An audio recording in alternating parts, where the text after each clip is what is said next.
Hi friends! ఈ వీడియోలో నోముల video అయితే చూద్దామండి. అంటే నేను వెళ్ళడం అయితే లేట్ అయిపోయిందండి. 7కి అయితే నోములైతే స్టార్ట్ అయినాయి. నేను వెళ్ళేసరికి 9:30 అయిపోయిందండి. లేదంటే బ్రాహ్మలు చెప్పిన కథలు అన్నీ కూడా వీడియో షూట్ చేద్దాం అనుకున్నానండి. కరెక్ట్‌గా నేను వెళ్ళడం అప్పుడే బ్రాహ్మలు కథలు చదవడం, పూజలు చేయించడం అంతా అయితే పూర్తయిపోయిందండి. ఇంకా నాకు తెలిసినంత వరకు నేనే కథలు చెప్పొచ్చు కదా అనేసి వీడియో క్లిప్స్ అయితే తీస్తున్నానండి.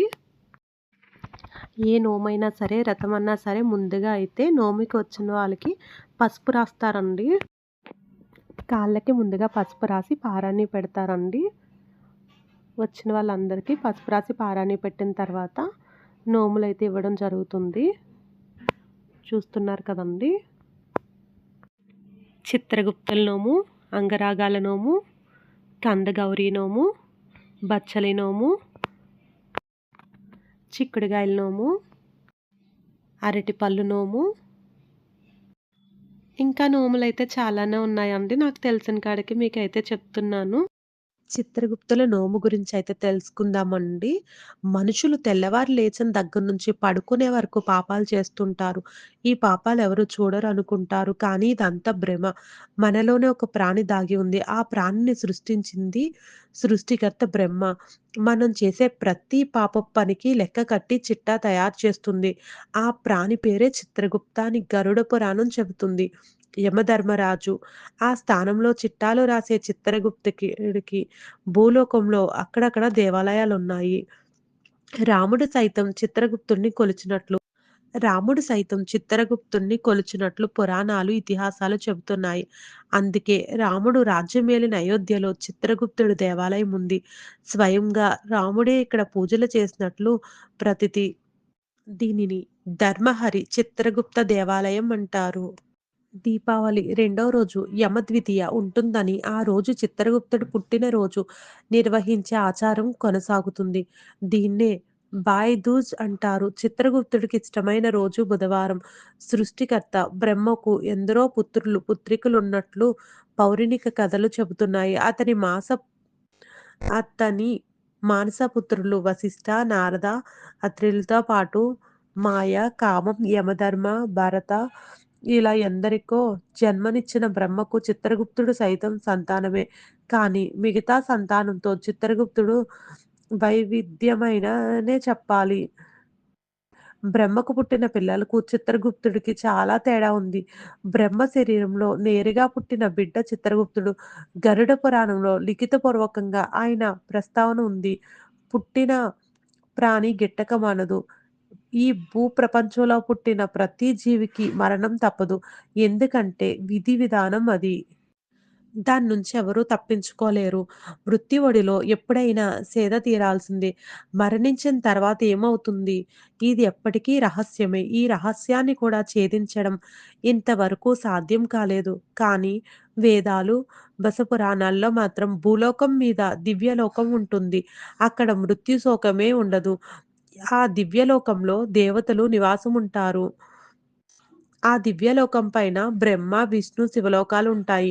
ఎప్పుడైతే కర్మఫలానుసారం పాపకార్యాల వల్ల దోషులు దోషులవుతారో వారు యమలోకం వెళ్ళాల్సి ఉంటుందంట. జీవుల పాపపుణ్యాలకు సంబంధించిన వివరాలు సేకరించడానికి బ్రహ్మకు ప్రత్యేకమైనది ఏదీ లేదు. ఇన్ ఇందుకు పరిష్కారం వెతికే క్రమంలో బ్రహ్మ 11,000 సంవత్సరాలు ధ్యాన ముద్రలోకి వెళ్లారంట. ధ్యాన ముద్రలో ఉన్న బ్రహ్మ కళ్ళు తెరిచి కళ్ళు తెరిచి చూసేసరికి ఆజానుబాహుడు కనిపిస్తాడు. చేతిలో పుస్తకం, పెన్ను, నడుం భాగంలో కత్తి కనిపిస్తుంది. అప్పుడు బ్రహ్మపురుష నీవు ఎవరివి? ఎచ్చట నుండి వచ్చావు? అని అడిగారంట. అప్పుడు ఆ పురుషుడు మీ చిత్ర శరీరంలో గుప్త రహస్యంగా నివాసమున్నాను. ఇప్పుడు నాకు నామకరణం చేయండి. నా కార్యకలాపాలు ఏమిటో చెప్పండి అని ప్రాధేయపడతాడు. అప్పుడు బ్రహ్మ ఈ విధంగా అన్నారు. నీవు నా శరీరంలో రహస్యంగా తలదాచుకున్నావు కాబట్టి నీ పేరు చిత్రగుప్త. అదే పేరుతో వెలుగొందుతావు. అయితే అంతే కాదు జీవుల శరీరాల్లో తలదాచుకుని వారి మంచి చెడులు గూర్చి తెలుసుకొని పాపాత్ములకు శిక్షలు పడే విధంగా కృషి చెయ్యి అని ఆశీర్వదిస్తారు బ్రహ్మ. చిత్రగుప్తుడికి ఇద్దరు భార్యలు. చిత్రగుప్తుడికి ఇద్దరు భార్యలు. మొదటి భార్య సూర్యదక్షిణ నందిని. ఆమె బ్రాహ్మణ స్త్రీ. నలుగురు కొడుకులు. వారి పేర్లు భాను, విభాను, విశ్వభాను, వీర్యభాను. నలుగురు కూతుర్లు ఉన్నారు. వారి పేర్లు పక్షిని, మలతి, రంభ, నర్మద. రెండో భార్య పేరు పార్వతి, శోభావతి. ఈమె క్షత్రియ స్త్రీ. 8 మంది కొడుకులున్నారు. వారి పేర్లు చారు, సుచురు, చిత్రల్య, మతిమన్, హిమవన్, చిత్రచారు, అరుణ, జితేంద్రులు. కూతుర్లు 8 మంది.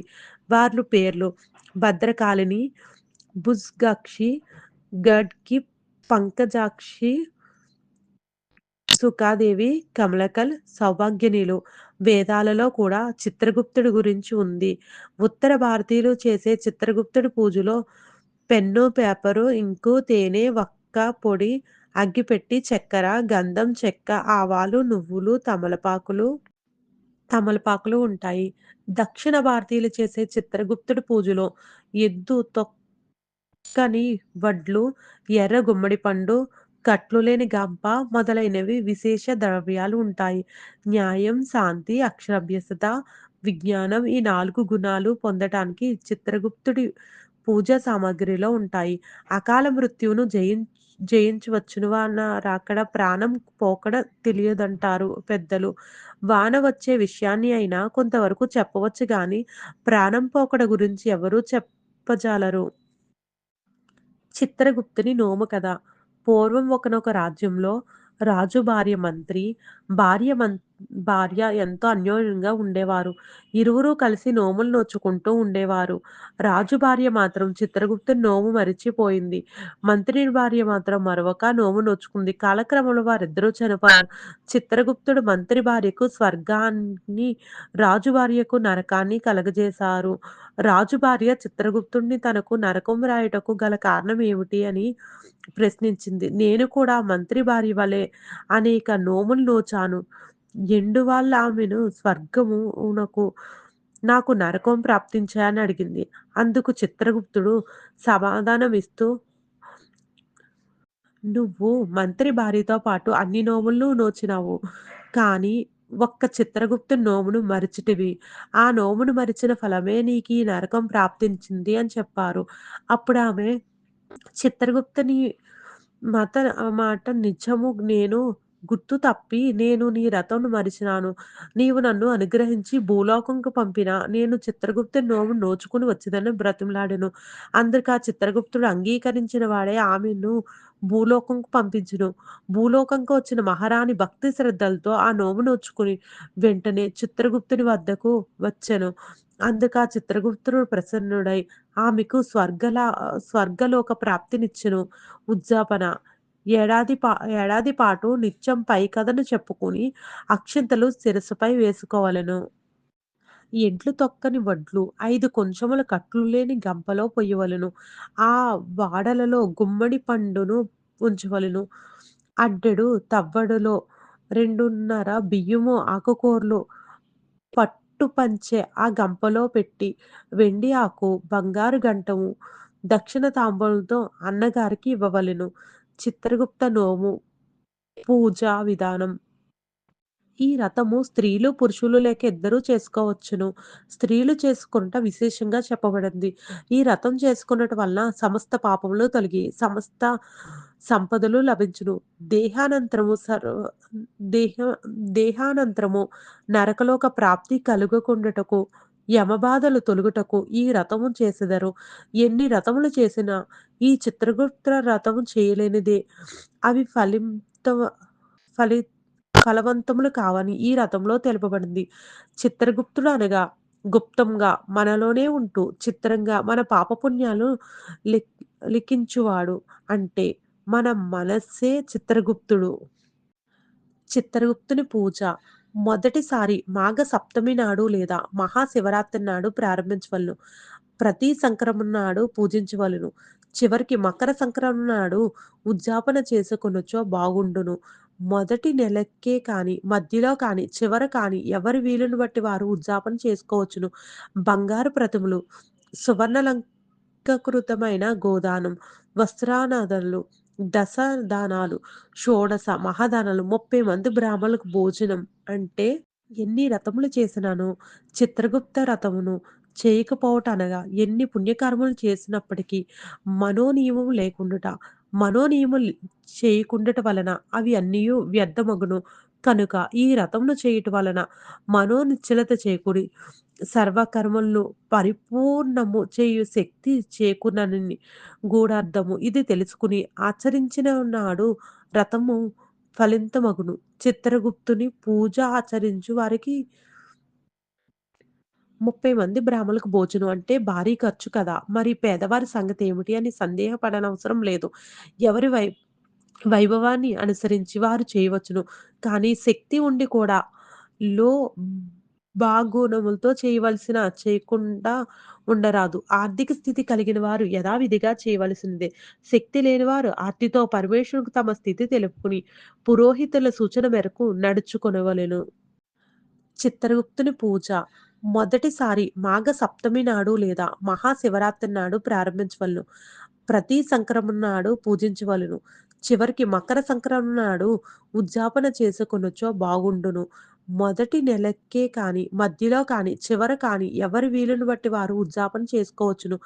బంగారు ప్రతిమలు, సువర్ణాలంకృతమైన గోదానం, వస్త్రానాదనలు, దశదానాలు, షోడశ మహాదానాలు, 30 మంది బ్రాహ్మణులకు భోజనం అంటే దానం. అన్నదమ్ములకు గ్రామకరణానికి ఇవ్వవల.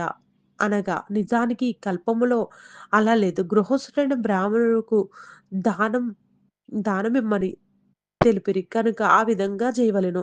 ప్రతి నిత్యం భుజించే అన్నమును ముందుగా చిత్రాయ నమః, చిత్రగుప్తాయ నమః, యమాయ నమః అనుచు 3 బలులను సమర్పించడం వలన చిత్రగుప్తుడు, యముడు ప్రీతి చెందుదురు. ఉపనయమైన వారు హోపాసనను చేసినప్పుడు ఈ విధంగా విస్తరాకు పక్కన 3 సార్లు అన్నమును పెట్టుట నేటికీ కలదు. అంగరగాల నోము. అంగరగాల నోమునొచ్చిన వాళ్ళకి అనంత సంపదలు, అమిత ఆనందాలు, అధిక గౌరవాలు, అనురాగ దాంపత్యాలు, అనుకున్న సంపదలు, అక్షయలోకలు ప్రాప్తించును. ఐదుగురికి బొట్టు పెట్టెల్లో కాటుక కాయలు, కుంకుమ భరిణెలు, నల్లపూసలు, దువ్వెనలు, అత్తరులు, అగర ఉండలు పెట్టి ఐదుగురు ఆడపడుచులకు వాయనం ఇవ్వవలెను. కథ తప్పినను రథము తప్పదు. నోములు, వ్రతాలు అనగానే స్త్రీలు చేసేవే అనే అభిప్రాయం కలుగుతుంది ఎవరికైనా. ఈ మాట కొంతవరకు నిజం. ఎక్కువగా వ్రతాలు చేసేది మహిళలే. వారికి ప్రతి అవసరానికి ఒక వ్రతమో, నోమో సిద్ధంగా ఉంటుంది. వ్రతాలు చాలా వరకు స్కంద పురాణ అంతర్గతమైనవి కనపడతాయి. సాధారణంగా ఆడవారు చేసే పూజలు, వ్రతాలు, నోములు చాలా వరకు ఐదో తనం కోసం అయి ఉంటాయి. కొన్ని మాత్రం పిల్లలు కావాలనో, ఉన్న పిల్లలు బాగుండాలనో, వారి భవిష్యత్తు ఉజ్వలంగా ఉండాలనో చేయటం జరుగుతుంది. చిత్రమైన వాస్తవం ఏమిటంటే, స్త్రీలు చేసే వ్రతాల్లో ఏ ఒక్కటి తమ కోసం చేసుకునేవి కావు. ఇక ఇంకా చిత్రం ఏమిటంటే, మహిళలు తమ భర్తల క్షేమం కోసం, ఆరోగ్యం కోసం, పదోన్నతి కోసం అంటూ ఎన్నో వ్రతాలు, నోములు చేస్తారు. ప్రతి నోము మన సంస్కృతి సాంప్రదాయాలను, మనం ఏ విధంగా జీవించాలో తెలియచేస్తాయి. కొన్ని వందల నోములు మనం చేసేవి ఉన్నాయి. అందులో రోజూ చేసేవి, సంవత్సరానికి ఒకసారి చేసేవి ఉన్నాయి. బొట్టు పెట్టెలు 5, కాటుకాయలు, సవరాలు, దువ్వెన, అగరొత్తులు తెచ్చి నల్లపూసలు, పువ్వులు, గంధపు చెక్కలు, అద్దములు, వస్త్రాలు, ఆభరణాలు 5 తెప్పించి అందంగా ఉంచి దక్షిణ తాంబూలాలు, వాయినములిచ్చి భక్తి శ్రద్ధలతో చేయవలసిన నోము. రండి తెలుసుకోండి. రండి మీరు అందాల నోమిది, ఆనందాల నోమిది, సిరి సంపదలనిచ్చు, సుఖశాంతులనిచ్చు, పసుపు కుంకుమనిచ్చు పొడి. పంటలనిచ్చు, సంతానమిచ్చినది, సంతోషమిచ్చినది, ఆడవారందరూ హాయిగా చేయొచ్చు. అంగరాగాల నోము, అనుభవాల గేము, ఇహమందు సుఖపరమందు సౌఖ్యము కలగజేసే నోము కలిగించు నోము. అంగరాగాల నోము అని చెప్పి శిరస్సున అక్షింతలు వేసుకోవాలి. అనంతరం 5 బొట్టు పెట్టెలు, 5 కాటుక భరణులు, 5 కుంకుమ భరణులు, 5 దువ్వెనలు, 5 సవరములు, 5 అగరవత్తుల కట్టలు, 5 గంధపు చెక్కలు, 5 నల్లపూసలు, 5 బంగారు పూలు లేదా పూలు, 5 అద్దములు, 5 చీరలు తెప్పించి ఐదుగురు ఐదుగురు సువాసిని స్త్రీలను పిలిచి వారికి తలంటి నీళ్లు పోసి పంచభక్ష పరమాణాలతో భోజనం పెట్టవలెను. శ్రద్ధాభక్తులతో దక్షిణ తాంబూలం వాయునం ఇవ్వవలెను. ఈ నోము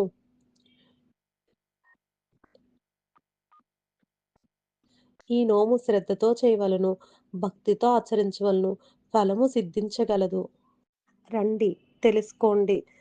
రండి మీరు అందాల నోమిది, ఆనందాల నోమిది, సిరి సంపదలనిచ్చు, సుఖశాంతులనిచ్చు, పసుపు కుంకుమనిచ్చు పొడి, పంటలనిచ్చు, సంతానమిచ్చినది, సంతోషమిచ్చినది.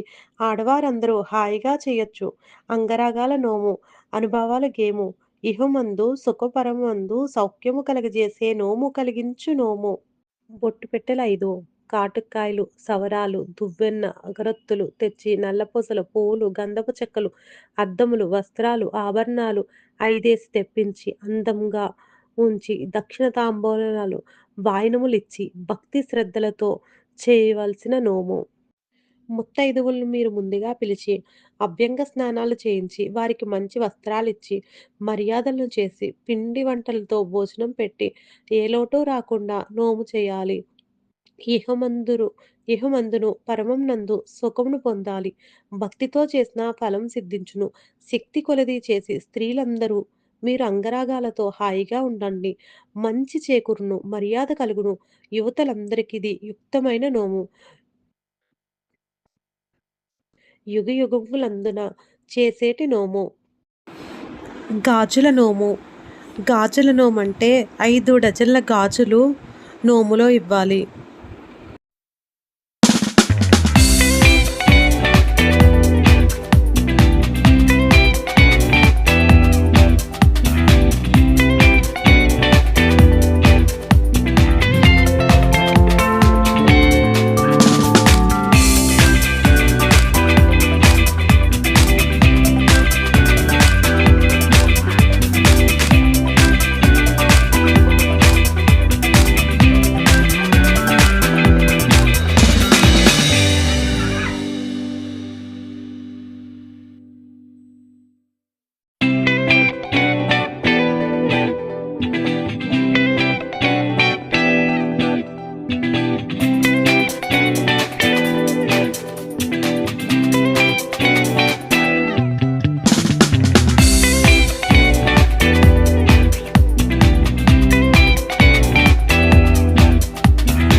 నోములివ్వడం పూర్తయిన తర్వాత భర్త యొక్క ఆశీర్వాదం తీసుకోవాలి. ఎంతో అంగరంగ వైభవంగా నోములివ్వడం అయితే పూర్తయిపోయిందండి. ఇప్పుడు నోముల్లో ఏమేమి ఇస్తారో చూపిస్తానండి.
చూసారు కదండి, ఫుడ్ వీడియో అయితే మొత్తం చూపించాను. ఈ వీడియో మీకు నచ్చినట్లయితే తప్పకుండా ఒక్క లైక్ చేయండి. కొత్తగా ఎవరైనా ఛానల్ చూస్తుంటే ప్లీజ్ అండి సబ్స్క్రైబ్ చేసుకోండి.